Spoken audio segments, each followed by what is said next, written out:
Joe Biden तो 81 साल के हो गए, इसलिए उनकी मजबूरी को समझा जा सकता है कि वो क्या बोल जाते हैं, उन्हें पता नहीं चलता। लेकिन राहुल गांधी तो ये बहाना भी नहीं बना सकते भाई, वो तो 54 साल के हैं। कई लोग तो उनको आज भी युवा नेता कहते हैं, और वो अब तक ये नहीं समझ पा रहे कि उन्हें क्या बोलना चाहिए, क्या नहीं बोलना चाहिए। उनका हाल तो यह है कि जोश जोश में एक बात कह जाते हैं, फिर सफाई देते फिरते हैं। जैसे अमेरिका में राहुल गांधी सिखों की धार्मिक आजादी पर बोल गए, पूरा रायता फैल गया। अब इसी पर राहुल गांधी वापस आकर बैक टू बैक सफाई दे रहे हैं।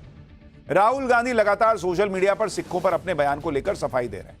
राहुल गांधी हिंदी में, अंग्रेजी में, पंजाबी में पोस्ट करके बार बार अपनी बात को सही बता रहे हैं। राहुल गांधी के पगड़ी पहने सिख गेटअप वाले वीडियो कांग्रेस सोशल मीडिया को वायरल करने पड़ रहे हैं।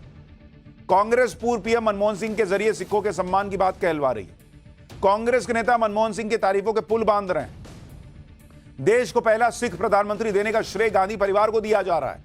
आप सोचिए कितने किलोमीटर में रायता फैल गया होगा कि उसको बुलडोजर में जो आगे लगा रहता है उससे उठाना पड़ रहा है, ऐसी हालत हो गई। मतलब कुल मिलाकर कांग्रेस की पूरी कोशिश है कि सिखों वाले बयान से राहुल गांधी को थोड़ा सेफ किया जाए, क्योंकि फीडबैक आ रहा होगा कि बहुत सिखों को भी पसंद नहीं आएंगे, ऐसी बात कैसे बोल दी राहुल जी। अब अगर आप पीएम मोदी को देखें तो वो विदेश जाकर भारत की विविधता और एकता की बात करते हैं, जबकि राहुल गांधी धार्मिक आजादी को लेकर सवाल खड़े करते हैं। यह अंतर है पीएम मोदी और प्रधानमंत्री बनने का सपना देख रहे राहुल गांधी की राजनीति। आप अमेरिका में दोनों नेताओं के बयान सुनिए। राहुल गांधी कहते हैं कि देश में धार्मिक आजादी खतरे में। पीएम मोदी बताते हैं कि कैसे भारत की विविधता में एकता ही उसकी ताकत है। सुनिए दोनों को एक बार। Brother, yeah, with the turban. What is your name? Balinder Singh. The fight is about whether he, as a Sikh, is going to be allowed to wear his turban in India. Or he, as a Sikh, is going to be allowed to wear a kada in India. Or he, as a Sikh, is going to be able to go to a Gurdwara. That's what the fight is about. And not just for him. For all religions. हम उस देश के वासी हैं जहां सैकड़ों भाषाएं हैं, सैकड़ों बोलियां हैं, दुनिया के सारे मत है, पंथ है, फिर भी हम एक बनकर, नेक बनकर आगे बढ़ रहे हैं।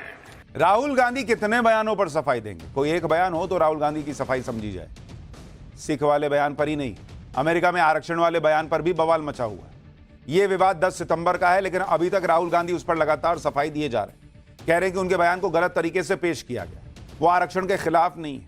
आज दोपहर को भी राहुल गांधी ने एक ट्वीट किया जिसमें उन्होंने अपने कुछ पुराने बयान के वीडियो डाले, जिसमें वो आरक्षण के समर्थन कर रहे हैं। इस वीडियो के साथ राहुल गांधी ने लंबा चौड़ा पोस्ट लिखा, कहा कि बहुजन विरोधी भाजपा चाहे कितना भी झूठ फैला ले, हम आरक्षण पर आंच तक नहीं आने देंगे।